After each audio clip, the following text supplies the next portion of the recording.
Sir तीसरी बार जो है क्लियर मैंडेट पूर्ण बहुमत के साथ सरकार भाजपा की ओर से बनाई गई है, उसके लिए आपको बधाई भी। और साथ ही साथ मैं अपने state head India news Haryana Deepak Sharma ji को बोलूंगा कि इस सेशन को कंडक्ट करने के लिए आए। ओवर टू यू दीपक। शुक्रिया विपिन परमार जी। इंडिया न्यूज हरियाणा का ये खास कार्यक्रम मंच मंच एक ऐसा प्लेटफॉर्म जिसको लेकर के अभी हमारे इनपुट एडिटर विपिन परमार और सहयोगी साक्षी ने बात रखी कि तमाम ऐसे मुद्दे, देश प्रदेश से जुड़ी राजनीतिक से जुड़े मुद्दे, तमाम ऐसे मुद्दे, चाहे वो खेल खिलाड़ी की बात हो, चाहे किसान की बात हो, चाहे उद्योगों की बात हो, शिक्षा की बात हो, तमाम ऐसे मुद्दों पर चर्चा करेंगे। लेकिन चर्चा में इस पहले सत्र की शुरुआत हम कर रहे हैं हरियाणा भाजपा के प्रदेश के अध्यक्ष मोहनलाल बड़ोली जी। सर सबसे पहले तो आपका स्वागत है। आपका भी धन्यवाद और आपके चैनल के सभी दर्शकों को जय श्री राम। और आज आपने एक अच्छा मौका मेरे को भी दिया है, आपने बुलाया है और मैं आपका बहुत बहुत धन्यवाद करता हूँ। दिल्ली फतेह करके आ रहे हैं 27 साल बाद, उस पर भी चर्चा करेंगे। लेकिन सबसे पहले आज की जो इस कार्यक्रम का एक मुख्य हम एजेंडे की बात करें, तीसरी बार भारतीय जनता पार्टी ने हरियाणा में सरकार बनाई और तीसरी बार सरकार के 100 दिन पूरे हो चुके हैं। लेकिन हम बात इसकी जब चर्चा सबसे पहले करेंगे, जब तीसरी बार सरकार बनाई है तो उससे पहले लोकसभा चुनाव में हमने देखा कांग्रेस पार्टी कहीं ना कहीं बीजेपी के सामने आकर बराबरी पे खड़ी हो गई थी और जो चर्चाएं थी वो भाजपा के लिए एक बड़ी चुनौती वाली थी उसके बाद। लेकिन विधानसभा के इस रण में जीत हासिल कर करके आप पहुंचे, तीसरी बार सरकार बनाई। किस तरीके की वो चुनौती रही विधानसभा में तीसरी बार सरकार बनाने को लेकर? दीपक जी, आपने चर्चा करी है और ठीक है कि विधानसभा चुनाव से पहले लोकसभा के चुनाव हुए और पूरे देश के अंदर जो एक गठबंधन बढ़ा, जो झूठ पर आधारित गठबंधन बना, अपने स्वार्थ को लेकर जो गठबंधन बना, निजी स्वार्थों पर बना हुआ जो गठबंधन था, उसने जो भ्रम फैलाने का काम किया, जो बहुत बड़ी झूठ 3-4 विषयों को लेकर उन्होंने बोलने का काम किया। और हमारा देश में बहुत बड़ी आबादी ऐसी है कि कई दफा उस थोड़े से समय में उस पूरी बात को वो परखने में चूक हो जाती है। और वो लोकसभा चुनाव में जो हमारी 240 सीटें आई, हमारी सीटें घटी और जो उसके कारण थे वो कांग्रेस पार्टी का फैलाया हुआ झूठ और जो उन्होंने संविधान को अपने हाथ में लेकर बोलने का काम किया, अनेक मंचों पर किया, मीडिया के सामने किया और इतनी बड़ी झूठ बोली कि बीजेपी का जो नारा है वो संविधान को खत्म करने का नारा है।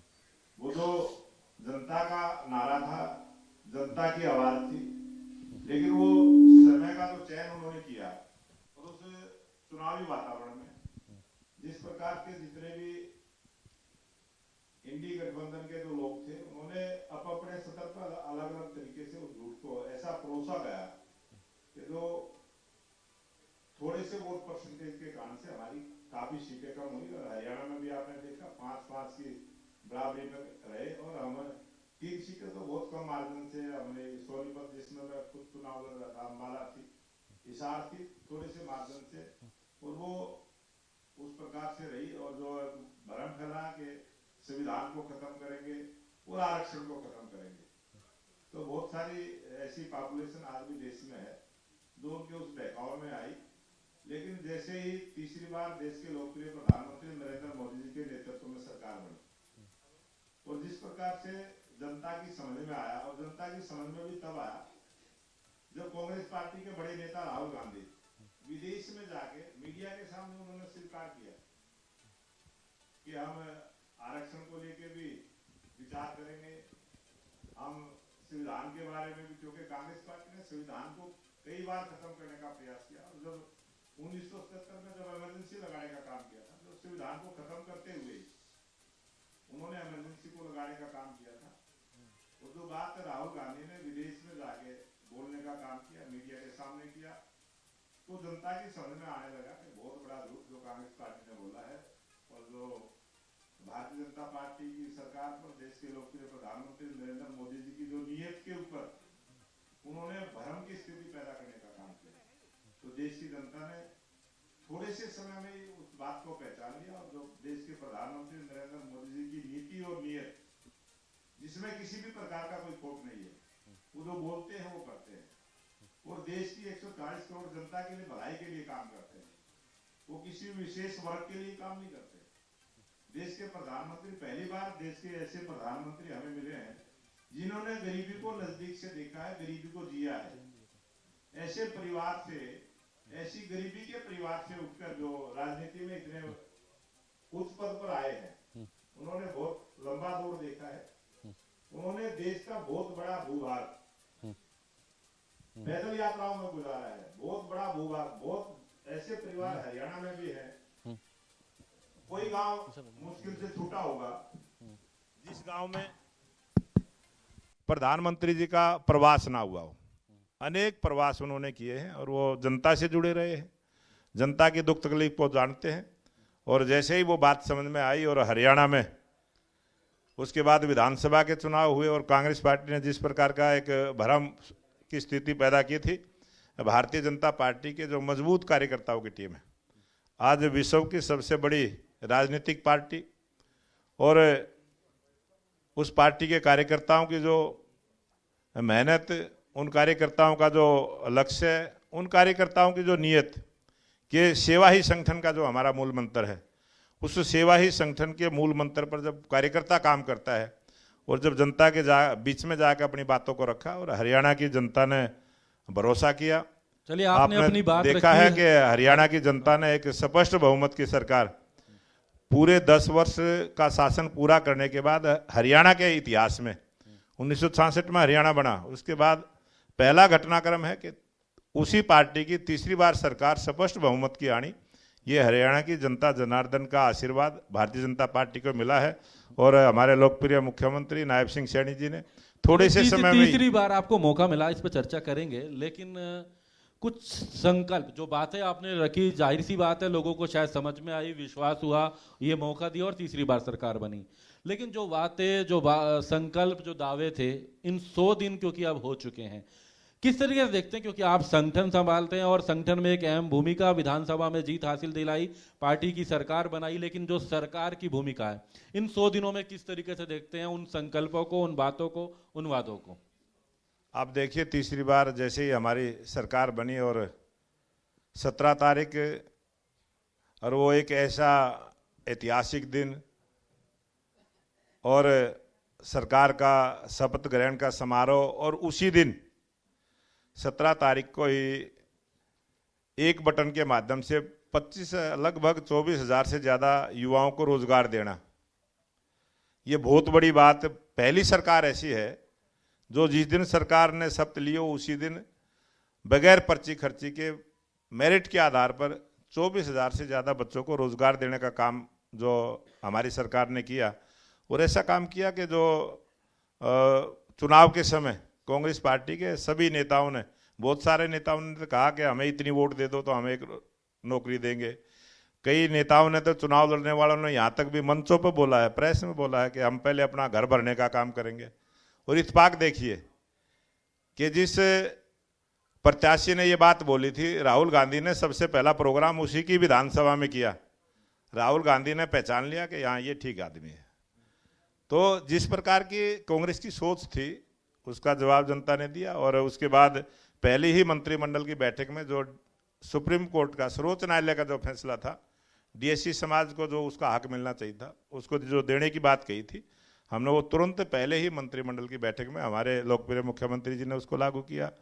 और चाहे गरीब आदमी के इलाज की बात थी कि हम डायलिसिस और डायग्नोज को फ्री करेंगे, पहले ही मंत्रिमंडल की बैठक में उसको नोटिफिकेशन को जारी किया। चाहे खेल नर्सरी बनाने की बात हो, चाहे विकास की बात हो, जो भी बातें हमने 20 बातें अपनी संकल्प पत्र में कही थी, हमारी सरकार ने, हरियाणा की सरकार ने तुरंत उस पर काम करना शुरू किया।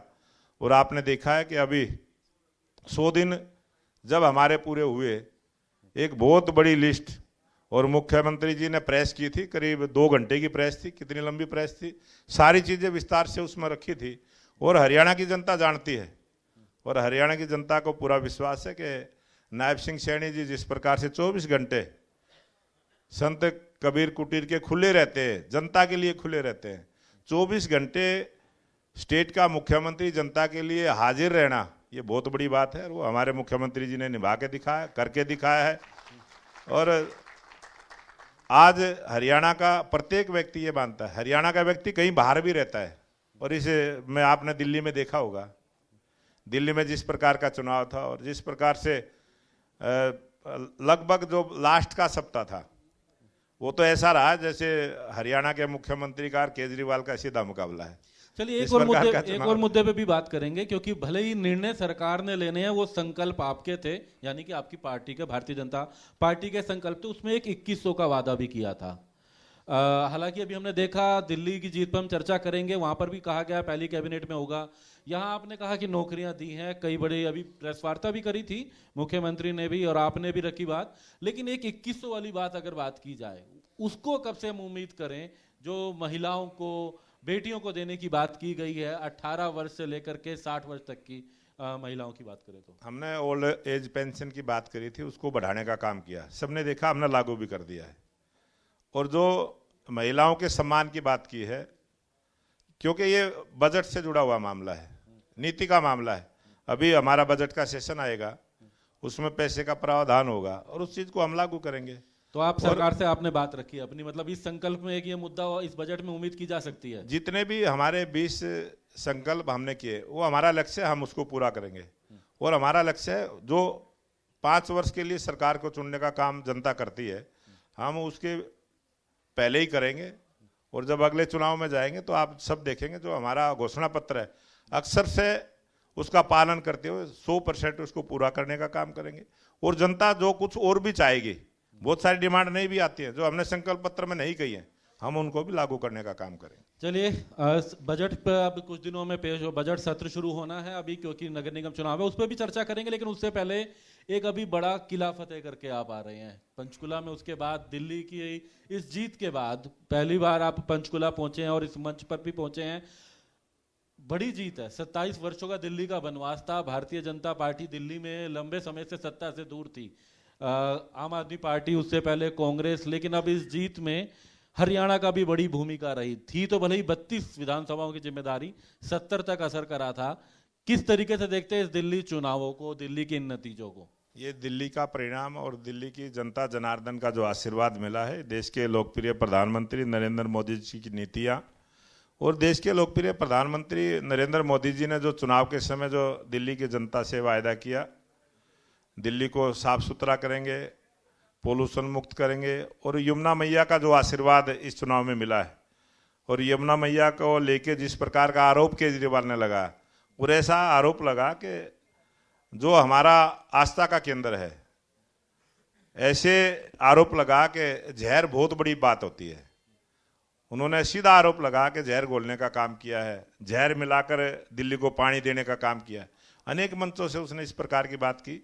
और हमारे मुख्यमंत्री नायब सिंह सैनी जी ने जिस प्रकार से उस पल्ला गांव में जाके, जहाँ से दहीसरा गांव है हरियाणा का, उस दिशा में राय विधानसभा में पड़ता, मैं वहाँ से विधायक रहा हूँ, और वहीं बॉर्डर पे जाके वहाँ जल का आचमन करने का काम किया, और चेतावनी को, और केजरीवाल की झूठ को मौके पे ही पकड़ते हुए उसको चेतावनी दी कि जो पानी हरियाणा से दिल्ली में प्रवेश करता है, हम उस जल में प्रवेश स्नान भी करेंगे, उसको पिएंगे भी, और जब दिल्ली से बाहर फिर हरियाणा में जो प्रवेश करता है, वहाँ केजरीवाल उस पानी को पी के दिखाए, नहा के दिखाए।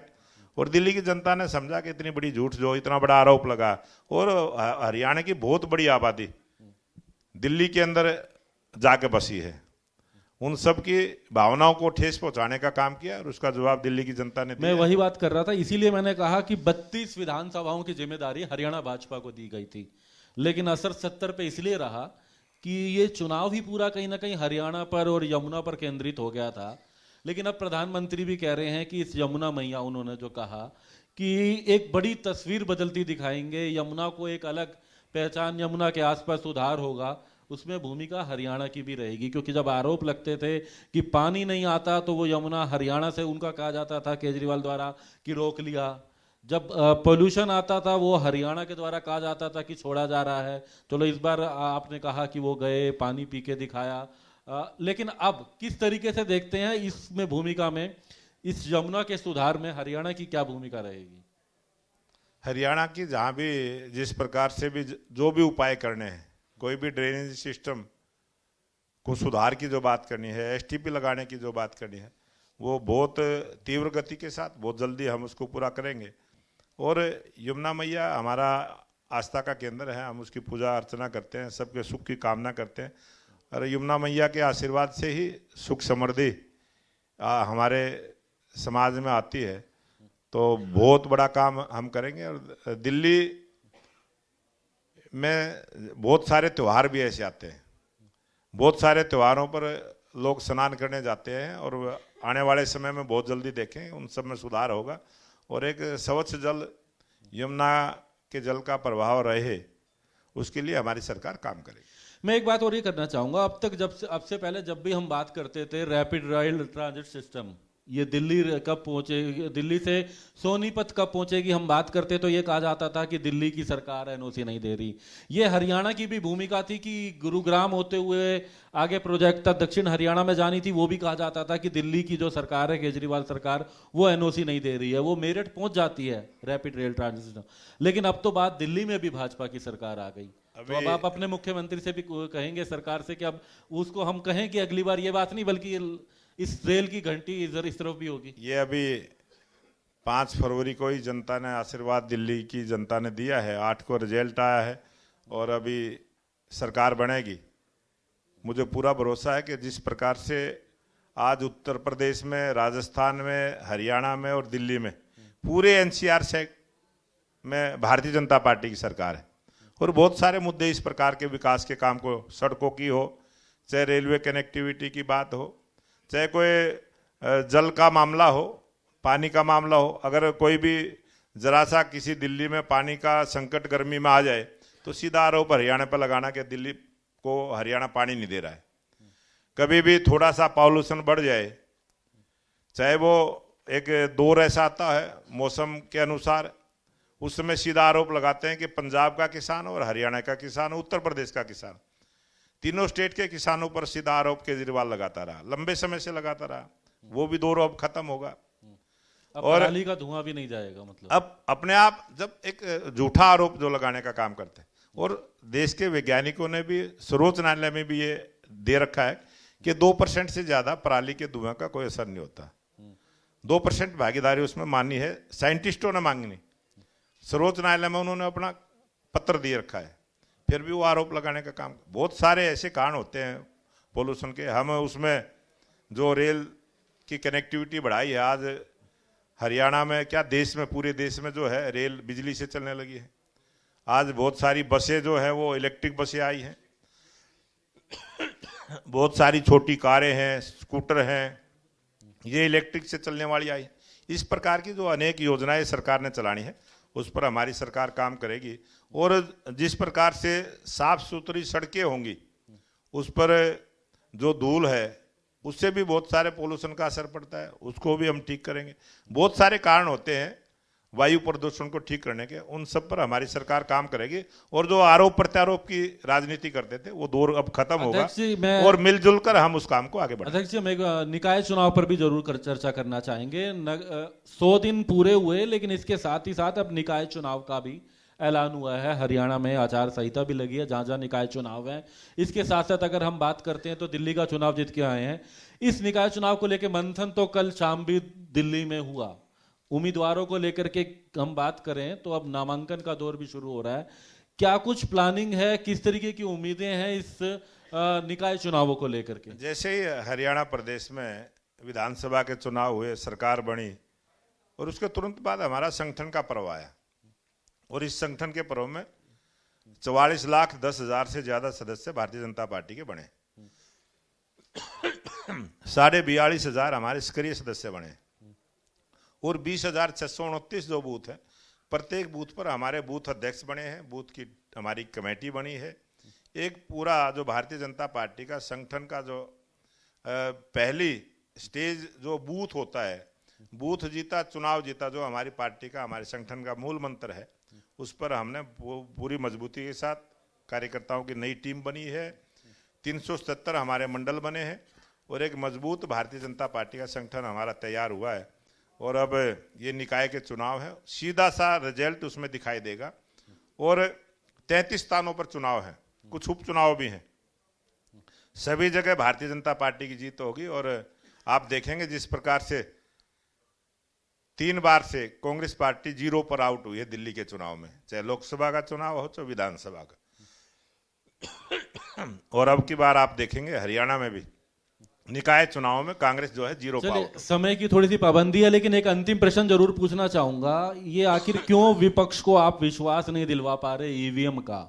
कांग्रेस आज चुनाव आयोग से भी मुलाकात कर रहा है एक डेलीगेशन, उनका कहना है कि ईवीएम से चाहते ही नहीं वो चुनाव हो, ईवीएम में धांधली होती है। उनका कहना है कि वो चाहते हैं बैलेट पेपर पे चुनाव हो। ये विश्वास क्यों नहीं दिला पा रहा है आप, या क्या मानते हैं? मैं सरकार की बात करूं या चुनाव आयोग की बात करूं? प्रश्न क्योंकि चुनाव आयोग पर उठाया उन्होंने, लेकिन उन्होंने कहा कि भूमिका भाजपा की है, भूमिका सरकार की है, तो ये विश्वास क्यों नहीं दिला पाते? ये इस प्रकार का झूठ बोलने का, मैंने आपको बताया, पहले लोकसभा चुनाव में झूठ बोली, फिर विधानसभा चुनाव में भी बहुत सारी झूठ बोली, अब निकाय चुनाव आए हैं, इसमें भी जब कोई मुद्दा उनके पास नहीं रहा तो बैलेट पेपर से कराने का उन्होंने एक मुहिम को शुरुआत की है कि लोगों का ध्यान भटके। लेकिन हरियाणा की जनता जागरूक जनता है, सब जानते हैं। लेकिन वो कह रहे हैं उत्तराखंड में भी हुआ है, तो हरियाणा में क्यों नहीं? निर्वाचन आयोग जिस प्रकार का भी आदेश करेगा, हम इस बात पर ना जाते हुए कि वो किस पद्धति से चुनाव हो, जिस पद्धति से भी चुनाव होगा भारतीय जनता पार्टी उसका स्वागत करेगी और उसी पद्धति पर हम चुनाव लड़ेंगे, इसमें कोई मुद्दा ही नहीं है। लेकिन कांग्रेस पार्टी जिस भ्रम में है, जिस प्रकार की वो राजनीति करना चाहते हैं, देश की जनता इस निकाय चुनाव में भी उनको जवाब देगी। और तीसरी बार हरियाणा प्रदेश में जिस प्रकार से डबल इंजन की सरकार बनी है, आने वाले समय में देखेंगे ट्रिपल इंजन की सरकार हरियाणा प्रदेश में भारतीय जनता पार्टी की बनेगी। तो एक अंतिम प्रश्न, क्योंकि कुछ समय अभी बाकी है, कोई एक प्रश्न जरूर लेता हूँ। राजनीति में कई बार सियासत है, आरोप प्रत्यारोप लगते हैं, कई गंभीर आरोप भी लगते हैं, आपको भी अभी सामना करना पड़ा, बाद में कुछ और वास्तविकता उसकी कुछ क्या है वो अभी जांच में कुछ और सामने आई। लेकिन क्या लगता है किस तरीके की चुनौतियां रहती हैं इस दौरान राजनीतिक तौर पे कार्यकर्ताओं में, प्रदेश में, जब इस तरीके के आरोप प्रत्यारोप चलते हैं? तो ये कुछ लोग इस प्रकार की राजनीति करने का स्वभाव उनका होता है और वो करते हैं, लेकिन सच सच ही होता है, साच को आँच नहीं है। और सारा जनता सब जानती है, जनता उसका जवाब देती है। और समय पर जिस प्रकार का जो कोई प्लानिंग के साथ कोई इस प्रकार की योजना बना के करता है, वो अपने आप धराशायी होते हैं और उसी प्रकार का रिजल्ट आया है। और जो बात आपने कांग्रेस पार्टी की करी है, कांग्रेस, अभी हमारा बजट भी आया है, दिल्ली का जो बजट आया है पूरे देश की जनता के लिए बजट आया है, कितना अच्छा बजट आया है। 12 लाख रुपए तक की छूट उसमें सबको मिली है। अरे कि जो देश का मध्यम वर्ग है उसको एक मौका मिला है, 1 लाख रुपए प्रति महीना कमाने वाले आदमी भी उस कर की छूट से उसको मुक्ति मिली है। और इतना बड़ा वर्ग आज 12 लाख रुपए जो छूट मिली है टैक्स की, उसमें आप देखना आने वाले समय में बहुत बड़ी ग्रोथ होगी। और जिस प्रकार से देश की ग्रोथ, आज पूरी दुनिया में मंदे का दौर है, पूरी दुनिया में जो है भारत एक इकलौता देश है जिसकी ग्रोथ रेट बढ़ी है, 6 पॉइंट से ज़्यादा है। और बहुत अच्छे से भारत ने जो अपनी स्थिति बनाई है, भारत सरकार की, देश के लोकप्रिय प्रधानमंत्री नरेंद्र मोदी जी की नीतियाँ और जिस प्रकार का ये लाभकारी बजट आया है, ये देश के लिए जो विकसित भारत का जो संकल्प है, जो जब हम आज़ादी का 100वां वर्ष मनाएंगे, कांग्रेस पार्टी ने कभी सोचा नहीं है। कांग्रेस पार्टी के लोग तो इस बात पर भी, विकसित भारत का जो संकल्प देश की जनता ने लिया है, वो तो उस पर भी प्रश्न खड़ा करते हैं। लेकिन आज देश की जनता तैयार हो चुकी है और देश की जनता, आज हम आर्थिक दृष्टि से 5वें नंबर का देश है। जब 2014 में हमारी सत्ता आई, उस समय कहाँ हम 10वें नंबर पर थे और आज 5वें नंबर का देश बने हैं। और आने वाले समय में आप देखेंगे हम 3रे नंबर का देश होंगे। और जब आज़ादी का 100वां वर्ष मनाएंगे, जब 2047 में 30 ट्रिलियन डॉलर की हमारी इकोनॉमी की होगी और आज जो 5 ट्रिलियन डॉलर है उसको बढ़ाते हुए हम आगे बढ़ेंगे। और देश, हम सबको पता है कि सोने का देश रहा है, लेकिन मैं इसमें एक बात और कहना चाहता हूँ, ये कथा चली हुई है, बहुत वर्षों से चली हुई है कि हिंदुस्तान सोने की चिड़िया था। हिंदुस्तान सोने की चिड़िया नहीं था, हिंदुस्तान तो सोने का शेर था और वो शेर ही बनेगा, नरेंद्र मोदी जी के नेतृत्व में बनेगा। धन्यवाद। प्रदेश भाजपा के अध्यक्ष हमारे साथ में थे, तमाम मुद्दों को लेकर इन्होंने चर्चा करी, इन्होंने बात करी कि कैसे लोकसभा से विधानसभा का चुनाव का ये सफर रहा, किस तरीके से 100 दिन में जो बातें संगठन ने रखी थी संकल्प में, कौन सी सरकार ने पूरी की और आगे आने वाले दिनों में की जाएगी, तमाम बातें बेबाकी से रखी।